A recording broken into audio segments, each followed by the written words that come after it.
what we can do as the Hello and welcome back. I'm Kriti Mehta and you're watching the World Report on NewsX World. Let's start with a look at the top headlines this hour.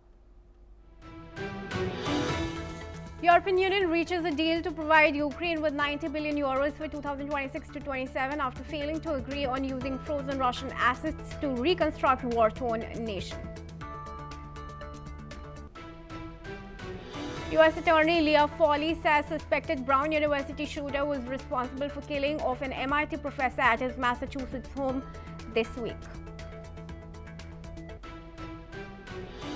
Australian Prime Minister announces national buyback plan for firearms in a bid to get more guns off the streets in Bondi Beach shooting attack aftermath. Albanese said the scheme would buy surplus, newly banned and illegal firearms. Unrest grips Bangladesh after the death of student leader Osman Hadi, who succumbed to injuries sustained in an assassination attempt. Thousands take to streets calling for arrest of those behind the killings.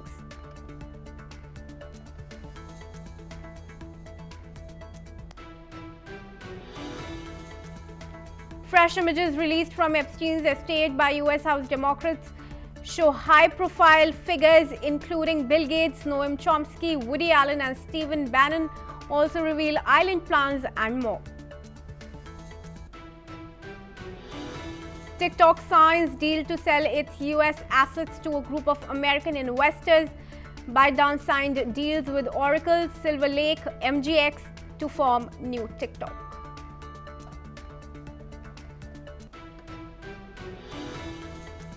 The interstellar comet 3-1 Atlas makes its closest approach to Earth today, passing safely at 168 million miles. Scientists say it offers a rare chance to study material from another star system before leaving forever.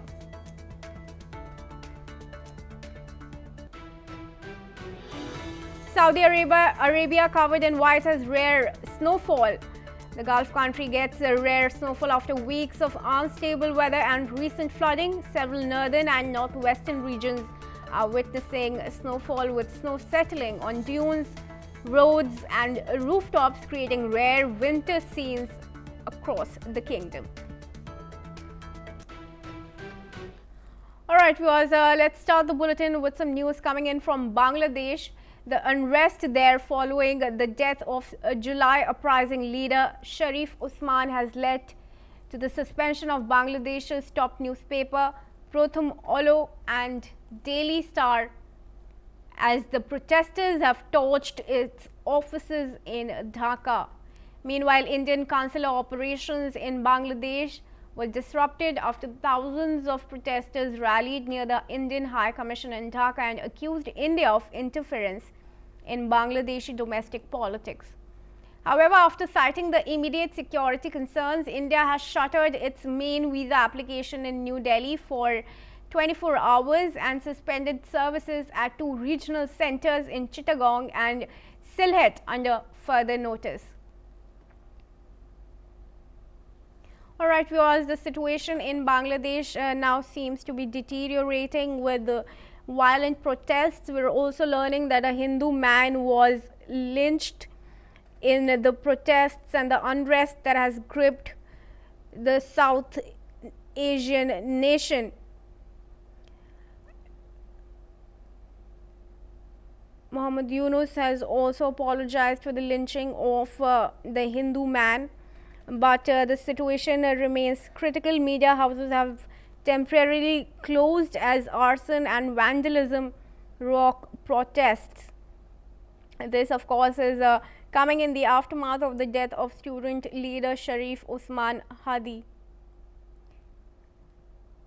In fact, some more news coming in. The U.S. Embassy has expressed condolences on the death of the student leader and expressed solidarity with the people of Bangladesh in grieving the death of radicalized student Sharif Osman Hadi. Three major Bangladeshi media outlets, the Daily Star, Prothom Alo and the Business Standard, they will not publish their Friday print.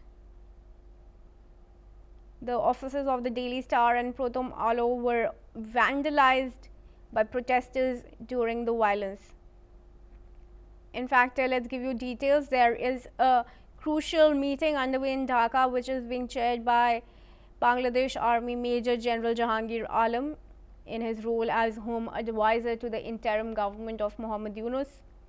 And separately, the government has convened discussions with leaders who played the key roles in the July protests.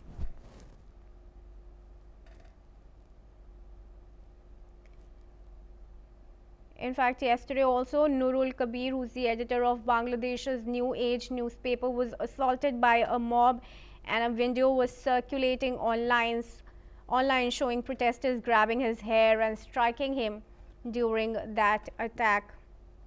Violence now continues, but a key meeting is underway in Dhaka by Bangladesh Army Major General Jahangir Alam. In fact, veteran journalists also being attacked, as we saw yesterday. Nurul Kabir, the editor of Bangladesh's New Age newspaper, was assaulted.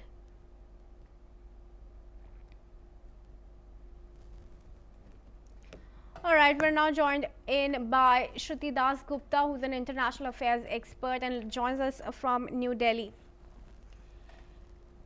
Thank you, Shruti, for joining us. Now, of course, very critical situation in Bangladesh, very deteriorating. We are getting details from our correspondents also there and some journalists. But would you say that Pakistan is now exploiting Pakistan's ISI could exploit the Bangladesh crisis? Well, it has been exploiting the Bangladesh power vacuum created by the ouster of Sheikh Hasina. We have seen how they have their military, their ISI have been extending more than just an olive branch to a former part of their nation. So Bangladesh under Yunus has been very cooperative, and you have seen, if you have tracked who all they have released from their prisons, you will see that they have very deliberately released a whole lot of people that worked for the Pakistani ISI, that were framed for rape and murder of women during the 1971 wars, and they have done so willingly. So this shows that they are more than happy to collaborate with Pakistan as well as China. In fact, the Indian Parliamentary Committee report, which was recently released, tells this exact story, that Bangladesh's power vacuum is being exploited by these two nations to make it a terror hub, to trouble India as well as control whatever China's interest is in towards Myanmar. And the Jamaati groups that are there, they do not have the popular vote. So the upcoming elections in Feb 2026 is something of a threat to whoever has been placed as a student advisor in the Bangladeshi committees. And to kind of circumvent the elections, they need to showcase that the nation is not as stable. And this is why we are seeing, at least in my opinion, the current state. It is not about just the death of one dear leader or the death of anti-India personnel. It is more about ensuring that the nation stays in a state of chaos, and Yunus and his advisors can continue to stay in power, citing the chaos as a reason for why elections cannot be held until and unless they have at least fulfilled some of the mandate that they want to, by placing Pakistan, its ISI, the Chinese influence inside the nation in entrenched manner. All right. Now, Shruti, thank you for your opinion, but do stay on with us. We're also now joined in by Professor Dr. Mohammad Habib Millat, who's ex-MP in Bangladesh, and he joins us from Dhaka. Thank you, Dr. Millat, for joining us. Now, of course, the situation is deteriorating. We're now learning that a Hindu man was also lynched today. Sheikh Mujibur Rahman's office has been torched. What do you think is fueling these student protests? I was listening to Sriti, and she exactly mentioned the right thing. What happened in the 4th or 5th of August last year, that is the continuation. They have their specific agenda to implement. They want all the memories of 1971. That is the most historical event in our life, the freedom, sovereignty of the country. The defeated forces of that time, Jamaat Islam, Hizbut Tahrir, Ansarullah Bangla Bhai, plus newly created few cultural and political parties. They're taking over to destroy the secular country, to destroy democracy. It was a meticulous, is a part of meticulous plan. And that's what happening at the moment. They're torturing minorities. They're even torturing the other form of Muslim shrines.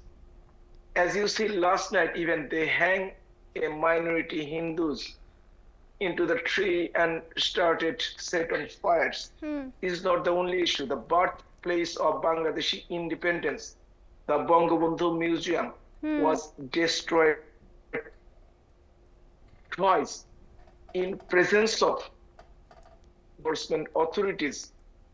They are vandalizing using bulldozers. It is state sponsored. Dr. Yunus and his interim government is patronizing extremism.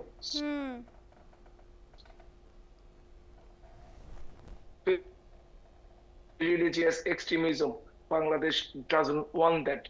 But who cares? He wants to stay a long time in power.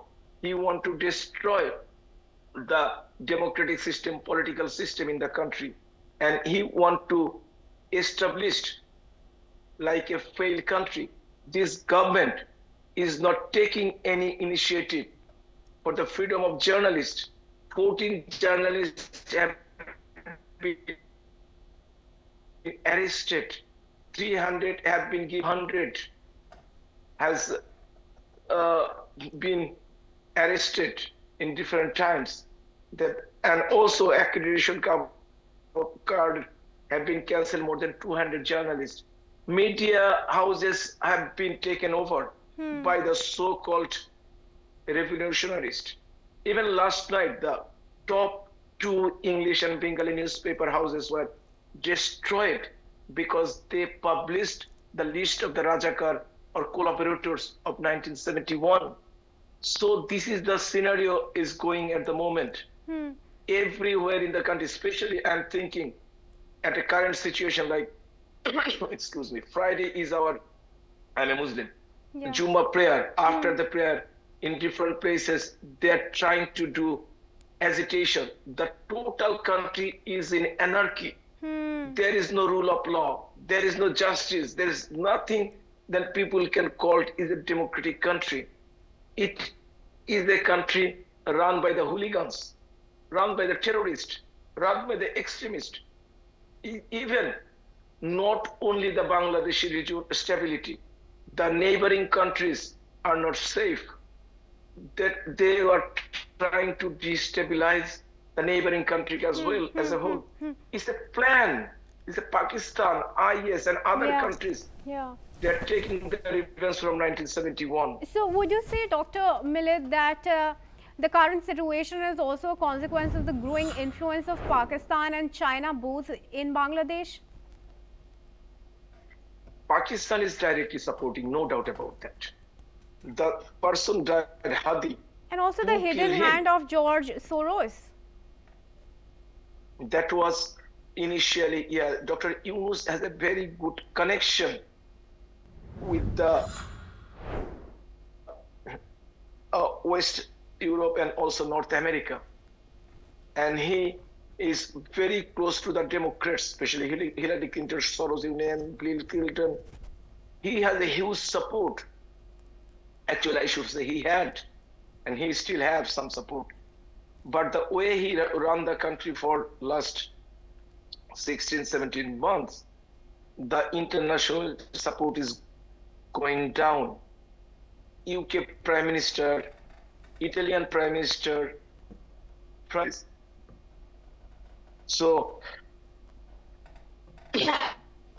excuse me, the way he portrayed that expected for the world leaders, those days has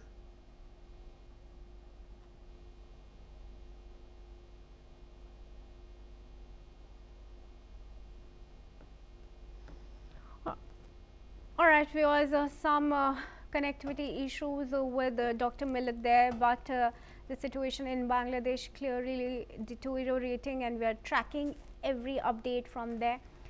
For now, we are moving on. Now, intelligence officials have confirmed that Pakistan has arrested the senior leader of the Islamic State, Khorasan, or ISK. According to a United Nations sanctions monitoring report, Sultan Aziz Azam, who also served as the group's spokesman, was captured on May 16. A Pakistani intelligence official said that Azam was one of the top leaders in the region and that his arrest was initially kept secret to protect ongoing counter-terrorism operations. ISIS-K has claimed responsibility for deadly attacks in Afghanistan, Pakistan and beyond, including a 2024 assault on a Moscow concert hall that killed more than 140 people. The group continues to recruit fighters and establish sleeper cells despite counter-terrorism efforts by Pakistan and Taliban authorities. Azam, originally from Afghanistan's Nangarhar province, joined ISIS-K in 2015. He is known for his poetry and social media writings. Security experts say his arrest marks a significant blow to ISIS-K's leadership network in the region. And I request Shruti Dasgupta to join us in this discussion. Shruti, please do give in your opinion about this Pakistan now arresting the ISK leader. For me, one, it is good that an Islamic State operative is arrested. He does have the blood of a lot of people and not just of a single nationality.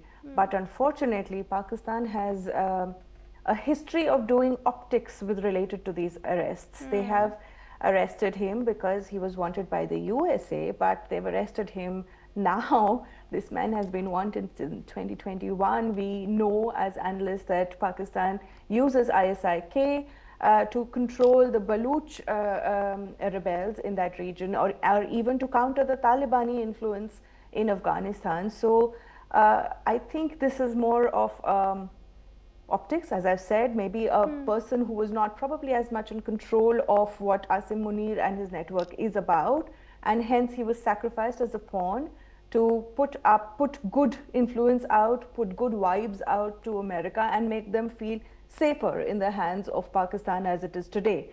But I will not attach it to Pakistan disengaging from Islamic State ideology or even disengaging from terrorism and their terror hubs. We do know that Jaish-e-Mohammed and Hizbul Mujahideen and all of these lovely Lashkar-e-Toiba type of terror hubs are not just nurtured, they are encouraged to recruit. They have IT sleeper cells happening, they have other things happening, and these are all state sponsored. They're getting their money in through the digital systems, which is completely controlled by Asim Munir and his gangs, and they are not allowed to flourish. So why an ISIK person arrested? Because it was convenient for Asim Munir to have him off the books and off the records, and it made USA have more faith in what Pakistan can do for it in the days to come, rather than Pakistan actually turning a new leaf. Well, point taken, Shruti. Thank you for your opinion and for joining us here at NewsX World. Let you go with that. Moving on, viewers, thousands of farmers from across Europe rallied near the European Parliament and the Europa building in Brussels yesterday, where the European Union leaders were holding a summit and discussing over a long negotiated trade deal which involves the South American bloc, Mercosur. Outside the European Parliament, the situation later escalated into violence and police had to use water cannon and tear gas to disperse the protesters. The protesters there mainly targeted the free trade agreement between the European Union and the four founding Mercosur countries, Argentina, Brazil, Paraguay and Uruguay. Now, the deal was initiated more than 20 years ago, but it only reached an agreement in principle in 2019, and the negotiations were finalized last year. The latest proposed pact would expand European Union export of vehicles, machinery, wines and spirits to Latin America, while also easing access for South American exports of products such as beef, sugar, rice and honey into the European market. Let's listen in to what the European Union Commission President and French President had to say on these latest developments. Yes, I'm confident that we have the sufficient majority. There is still, as I said, work to do with member states. Therefore, we needed a slight postponement. But, I mean, my friend Antonio Costa has said it already. After 26 years of negotiations, a delay of 3 weeks, I think, is tolerable. It's amazing that we are moving towards the conclusion of this so important trade agreement, and I'm very confident that we'll bring it home. Trop tôt pour vous le dire, je ne sais pas. Beaucoup de gens nous ont dit, quand on a dit il y a plusieurs mois qu'il fallait clause de sauvegarde, des clauses miroirs, que ça allait être possible. Moi-même, j'y étais il y a quelques semaines, je suis positif mais vigilant et on voyait des avancées. Puis après, on n'a pas été assez vite. Donc, ce qui m'importe, c'est le fond. Ce qui m'importe, c'est de tenir les engagements. Ce qui m'importe, c'est qu'on fasse ce qu'il faut pour protéger notre agriculture, pour protéger notre sécurité alimentaire, pour protéger le budget de la PAC. I request Shruti Dasgupta to join us back into the discussion here. Shruti, take us through some of the details of the European Union-Mercosur deal and how is it going to impact the farmers in Europe? Well, the Mercosur deal allows for free trade between the nations that you've mentioned, a lot of them South American, and they give them access to EU markets. But why are the EU farmers protesting is because that farmers have to put up in EU with a large number of, let's say, barriers. They have to adhere to carbon footprints, they have to adhere to a lot of what can or cannot be put or allowed into the chemicals as in terms of fertilizers. They have a huge range of issues that they have to pay a large amount of tax, and all of that is there. And they feel that their competitiveness in the market will be completely erased, not just decreased, erased if the market is allowed to open to South American Mercosur nations, so that who do not have these. So they find that their markets will be flooded in terms of agricultural produce, and the farmers of EU will no longer be able to sell their produce at any rate, any competitive rate. They will be running in loss, and that is why the projectile potatoes were launched across Brussels yesterday, because they know that if this deal goes through, it is going to ensure that the European markets get cheaper vegetables, yes, but not competitive to the farmers. If people are not able to farm their own land, that is going to push them into penury as such. So they have a political point as well as an economic point in protesting against free trade. Until and unless, let's look at it in terms of India. Indian exports to EU, they face a huge amount of laws that they have to pass. Like if it is found to be lesser than a particular level of chemical exposure, then they return. We had that mango crisis a few years back. So if there is an excess of fertilizer used, if the carbon footprint is not matching, the product gets sent back. But the same amount of quality checks are not being guaranteed for these Mercosur nations, and that is when they can mass produce, dump it into the agricultural markets of EU, and the EU farmers will not be able to compete. Hence, France has also said that maybe a 3-week delay for now, because the amount of violence that they saw, the police were unable to control the farmers and their tractors. France knows that this is going to bring its entire agricultural economy to its knees. So they are still hedging their bets on how to go forth with this. They may need to reconsider how that particular deal is going to be featured. No matter how many years it takes, you still have to put your people first ahead of international trade. All right, we'll watch out how that deal is inked, whether it is finalized by the end of the year or not, and if the US responds to it positively or not. But for now, thank you, Shruti, for joining us. And viewers, moving on, now attention has been drawn to the UK government after a cyber attack was revealed to have occurred in October. The breach was confirmed by Trade Minister Chris Bryant, who stated that government systems had been hacked, confirming a report in the Sun newspaper.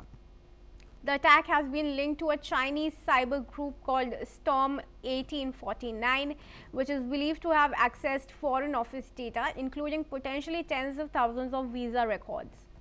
However, Bryant emphasized that it could not be confirmed whether Chinese operatives or the Chinese state were directly involved. Some of the reporting has been described as speculative, and officials have assured that the government remains in full control of the incident. The security of government systems and sensitive data is being treated with the highest priority, and the risk to individuals is considered low. The investigation into the cyber incident is ongoing, and authorities have confirmed that measures are being taken to prevent future breaches.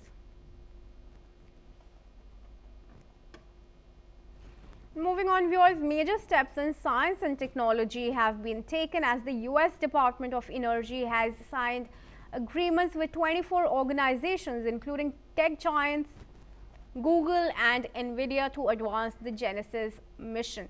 Participants from cloud and chip providers, including AWS, Oracle, Intel, AMD, IBM, and Hewlett-Packard Enterprise, have been brought in to the supply infrastructure.